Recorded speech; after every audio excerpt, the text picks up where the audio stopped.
Tal y como veis, estamos Alberto Garín y yo. Alberto no hace falta que os lo presente porque ya le conocéis bien.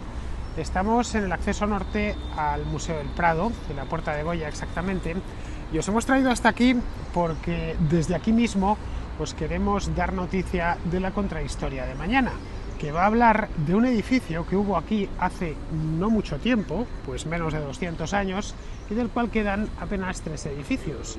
No es el que está a la izquierda, esa es la Real Academia de la Lengua, que es del siglo XIX, sino ese de ahí, que es la iglesia de San Jerónimo el Real, y luego otros dos que no se ven, pero que veremos ahora, que son el Salón de Baile, el Casón del Buen Retiro, de aquel palacio, y también el Salón de Reinos.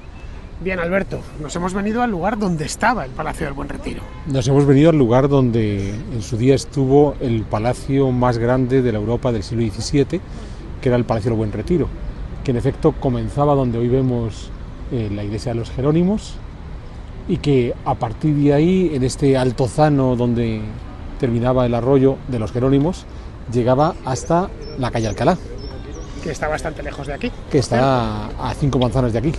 Bueno, vamos a ir ahora en dirección a lo que es el Casón del Buen Retiro, que eso queda, y al Salón de Reinos, que lo tenemos justo a su izquierda.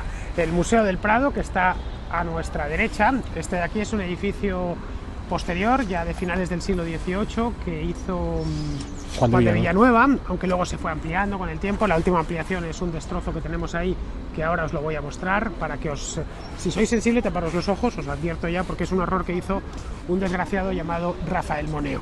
Bueno, una opinión de la que yo discrepo una opinión totalmente. Perfectamente justificada cuando veáis lo que nos hizo aquí en Madrid. Podía haberse quedado en Tudela, que es donde nació este hombre, y pues destrozar su propia ciudad, pero no, vino a destrozarnos la nuestra, por deseo expreso de del gobierno español, por cierto.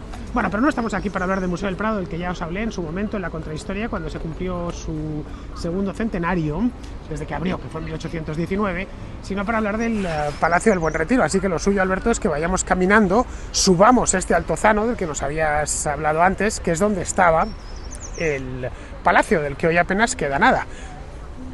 Ahí tenemos el destrozo, ahí lo tenéis, ahí tenéis lo que nos hizo Moneo. Ahí detrás, dentro de ese ambulatorio de la Seguridad Social, que es lo que parece, hay un claustro que pertenecía a esta iglesia, que era un monasterio de la Orden Jerónima. Alberto, ¿por qué este monasterio, San Jerónimo el Real, es tan importante para este palacio? Lo vamos a ver en la contrahistoria de mañana, perdón, pero vamos, dales un anticipo. Bueno, los Jerónimos ya tuvieron su convento en Madrid desde el siglo XV, a orillas de Manzanares. A finales de este siglo lo trasladan aquí. Como tú acabas de señalar, dentro del cubo de Moneo se conserva el claustro, aparte de la iglesia, una iglesia original de finales del XV, aunque muy modificada por Narciso Pascual ya a finales del XIX. La importancia es que cuando la corte pasaba por Madrid, si había ciertos eventos religiosos, el más importante era Cuaresma, los reyes aprovechaban para retirarse aquí, al convento de los Jerónimos. Y esto hizo que, donde estamos viendo esta calle ahora con los autobuses, en esta calle había un cuarto real, una dependencia anexa al convento, que era donde los reyes residían cuando querían estar haciendo estas cuestiones religiosas con los Jerónimos. Vamos por aquí, Alberto, mejor, que aquí a la derecha está la Real Academia de la Lengua.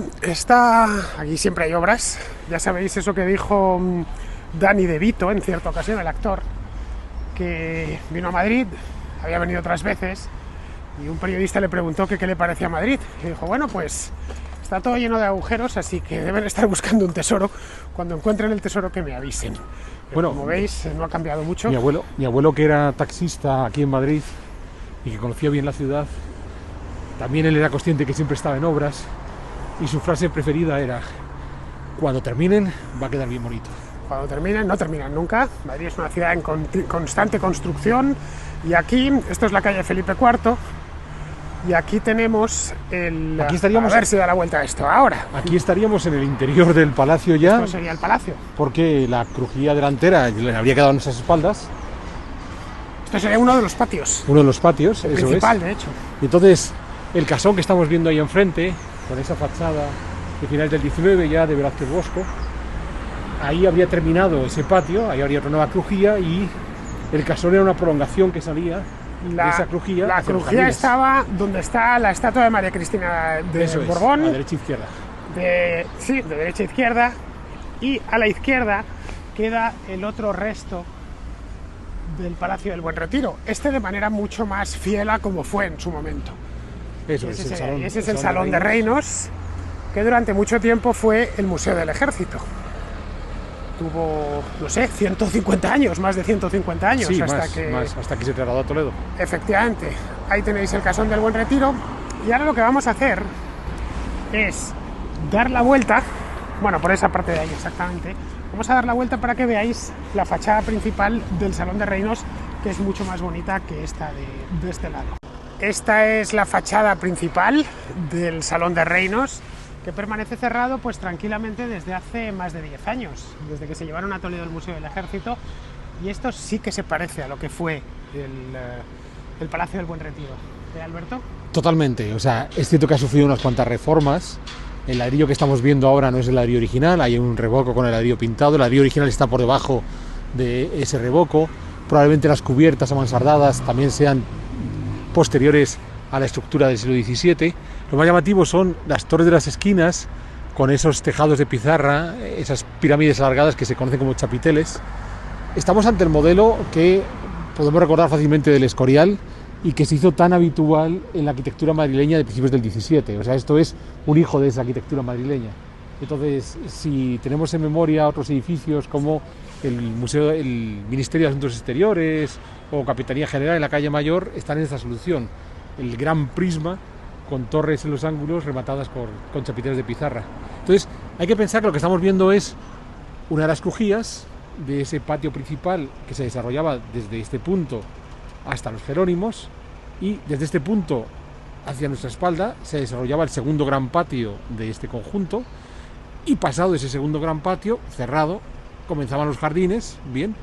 Los jardines están pero exactamente, se pueden ver ahí. Sí, pero pensemos que comenzaban los jardines donde hoy está el edificio de Correos, actualmente el Ayuntamiento, y desde ahí los jardines se envolvían con una L, todo este conjunto palaciego, desarrollándose de la forma más amplia allá donde están los jardines del Retiro hoy. Vamos a ir a verlo. Esa que tenéis ahí es la puerta de Felipe IV. Es la puerta más antigua del Retiro y se llama de Felipe IV porque se construyó en tiempos de Felipe IV, es decir, se hizo poco después de que se concluyese el Palacio del Buen Retiro. No se hizo para ponerse aquí, sino para ponerse donde está hoy la Fuente de las Cibeles. Y tiene una historia curiosa porque esta puerta de aquí se hizo para recibir en Madrid a María Luisa Orleans, que era la primera esposa de Carlos II, pero como se le murió, la reaprovecharon para la siguiente esposa, que fue Mariana de Neoburgo. Lo único que hicieron fue cambiar la inscripción. Exacto, la inscripción en el dintel, que es la que se ve ahora, por eso pone, creo que es 1690. Pero vamos, había servido ya para la anterior, que reutilizaban los monumentos sin ningún problema y los arcos del triunfo. Luego ya se la llevaron, la trajeron aquí, en origen estaba donde está hoy la Cibeles, justo a la entrada de la ciudad, y se quedó como entrada del Retiro. Y aquí tenemos la otra fachada del Casón del Buen Retiro, Alberto. Eso es. Esta de aquí. Siempre aquí, con la envoltura que le hizo. Aquí se puede ver. Es una fachada distinta. Lo que pasa es que tengo un solazo de padre muy señor mío que me voy a quitar ahora mismo. Aquí la tenéis. Es un estilo parecido a la otra, bastante similar y quizá no tan monumental. A mí me gusta más este, es más sobrio que el otro.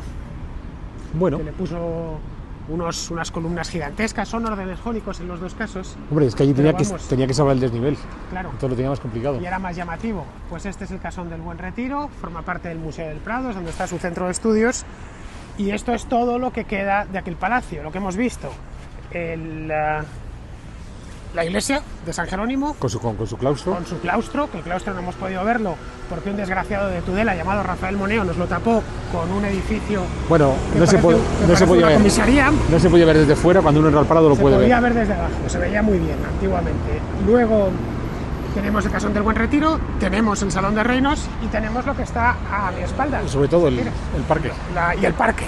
No solo la puerta, sino ese parque de ahí, que es el Parque del Retiro, al que vais mucho los habituales porque hago muchas alacontras desde ahí. Eso es. Lo interesante del Retiro es que, claro, como fue entregado a los madrileños por Alfonso XII, dado que era el Jardín Real, bien, De ahí que en el estanque tengamos esa estatua tan gigantesca de Alfonso XII en agradecimiento a esa donación. Tenemos la sensación de que es un parque del siglo XIX. Sí ha sido muy modificado en el siglo XIX, de nuevo en el siglo XX, pero lo que estamos viendo en esencia es los jardines del siglo XVII, la antesala de los grandes jardines que Luis XIV, yerno de Felipe IV, se hará construir en Versalles. Es decir, que Versalles se construye basándose en la idea que había tenido concretamente el conde duque de Olivares, porque fue de quien partió la idea. Ya lo explicaremos mañana en la contrahistoria sobre este palacio, pero del conde duque convenció a Felipe IV, que era todavía un rey muy joven, y construyó esto. Lo que queda muy poquito, pero vamos, que todavía se puede visitar una parte. Y es una pena que haya desaparecido en su mayor parte. Bueno, que desaparezca normal, la historia funciona así. Quizá lo triste sea en no tener conciencia de la importancia que este palacio tuvo en el desarrollo de los grandes palacios europeos del 17 y 18. Hay dos incógnitas aquí. Una es por qué no se le recuerda y por qué no aparece ni en los libros de historia del arte. Y la otra pregunta es ¿por qué lo derribaron? Ambas las vamos a recordar, las vamos a tratar a fondo en la contrahistoria que vamos a preparar. Lo digo por si os interesa. Eso es, así que no desvelamos el misterio. Y seguramente la segunda, la de quién lo derribó y por qué lo derribó, os sorprenda. Porque los que conocéis algo de historia del arte y los que conocéis algo de historia de Madrid, seguramente os habrá encontrado otra versión que no se corresponde con la realidad. Eso es. Pero bueno, esto lo vamos a tratar, ya decimos, en la contrahistoria, en la de mañana. Esperamos teneros allá todos. Y en fin, esto es un programa que nos habían pedido hace tiempo, desde que hicimos aquel de Versalles. Si mal no os acordáis, fue un programa que tuvo mucho éxito y pensamos que, bueno, Versalles se conserva, esto no, pero tuvieron mucha importancia ambos palacios. Son dignos de una contrahistoria. En cualquier caso, eso significa que mañana no hay la contrahistoria de los zares que Fernando lleva prometiendo 5 semanas. La sexta va la vencida. Pero es que Alberto me dijo que venía hoy a Madrid y claro, le dije, si te tengo en casa, no te voy a tener ahí haciendo el tonto con el ordenador, que además se dedica con el ordenador a estar con un jueguecito de no sé qué. A ratos. Que haces castillos y cosas así, Se llama Forge of Empires. Una cosa horrorosa. Vamos, le tengo ahí como si fuera un niño pequeño con el videojuego. Pues digo, para tenerte con los castillos esos, nos hacemos un programa y nos hemos puesto con este. Y ahora hemos salido a la calle para, bueno, pues eso mismo, para mostraros esto. Bueno, queridos, os esperamos mañana en la contrahistoria, ya sabéis, el Palacio del Rey Planeta. Eso es. El Palacio del Buen Retiro. Nos vemos.